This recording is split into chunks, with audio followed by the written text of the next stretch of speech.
In this lecture, I'll be defining measurement and discussing the importance of significant figures, units, and unit conversions in measurements. I'll also be reviewing scientific notation. In the last lecture, we talked about how observations are used in the scientific method. Many observations are actually measurements. So the next logical question is, what is a measurement? Well, a measurement is a quantitative observation. It's a comparison to an agreed upon standard. How long is something? How heavy is it? How large is the volume? All of those things are measurements. Every measurement must have two things. It must have a number and a unit. It's important to have both the number and the unit whenever you report a measurement. Let's begin our discussion of measurements by talking about the number part of the measurement. The precision of that number can be communicated by using different numbers of significant figures. Now, some numbers are accurate but not very precise. In other words, we shouldn't be using very many significant figures to express our measurement of that number. This diagram on the left shows what we mean by a number being accurate. In other words, if we averaged all of those points, we would get something that's about right, but not very precise, meaning each time we make the measurement, there's a large variation in the number that we obtain.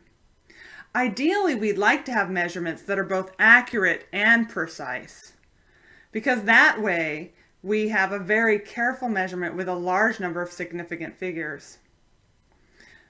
Probably the most dangerous thing is to have measurements that are precise, meaning each time we take the measurement we get the same value, but not very accurate, because oftentimes those are misleading. Those can happen if you're measuring with an instrument that isn't measuring exactly the right length. Perhaps you don't have a good calibration, or maybe you have a meter stick that is missing a couple of centimeters. That would give you always the same value, but those values would not be accurate, and that's dangerous. So in significant figures, we're writing different number of digits to express the level of precision of the measurement. Using different numbers of significant figures is a way to write numbers to reflect precision. Let's do some examples to show how that works. Any non-zero number that we write down is significant. But what about zeros? For example, this number 0.0165. How many significant figures would we say that has? Well, zeros before non-zero numbers are not significant, so we would say that this number only has 3 significant figures. Let's do another example. What about a zero that is at the end of a number? That's a lot trickier. For example, what about this number 85.950?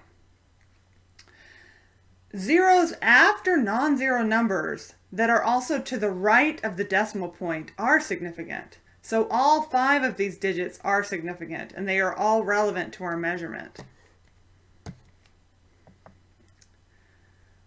Zeros that are between non-zero numbers are also considered to be significant. So this number 12.061 also has 5 significant figures. The most difficult situation is when you have a zero that is to the right of the non-zero numbers, but is to the left of the decimal point. Let's look at one like that. For example, what about the plain old number 10? How many significant figures does that have? Well, I would say it only has 1, but other people would say, well, I really can't tell. So in order to be able to tell if I have 1 significant figure or 2 significant figures, one thing that I can do is to write the number in scientific notation, which I'm sure you learned about in middle school math. For example, I could write 1.0 times 10 to the first power, or I could write 1 times 10 to the first power. 1.0 times 10 to the first power is showing 2 significant figures, and that indicates that I had a measuring device that allowed me to discriminate between, for example, a measurement of 9 and a measurement of 10 and a measurement of 11. A measurement of only 1 times 10 to the first power indicates there's only 1 significant figure. In this case, the number could range from anywhere from 6 to 14, and we would still round it to 10. Maybe we don't have a very good measuring device in that case. Another way that some people sometimes show the number of significant figures is to put a decimal place after zeros that are to the right of non-zero significant figure numbers. Let me show you what I mean by that, because that sounded kind of complicated, but it's really not. I could write the number 10 as a 1, 0, and then the decimal place point very firmly shown. That decimal point shows that there are 2 significant figures in this number. I think it's best to actually always use scientific notation when there's ambiguity like that, because sometimes it's hard to tell if you wrote the decimal point or not. One of the tricky things that comes up with significant figures is when we have different numbers of significant figures for numbers that we use in calculations. The one that students seem to have the most trouble with, the example that is often the most difficult, is having different numbers of significant figures in measurements that I need to add or subtract.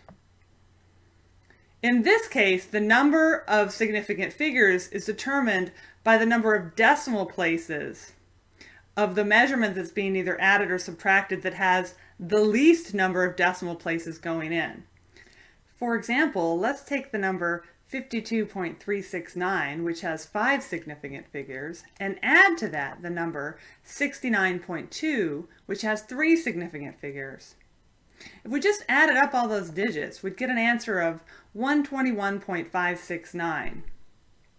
Now, the way I've written that answer, it has 6 significant figures, but really I should draw a line to the right of the least significant digit, which here is this 2 of the 69.2, and that's how many decimal places the answer should have. So the answer here should be to the 10th place, and it should have only 1 decimal place.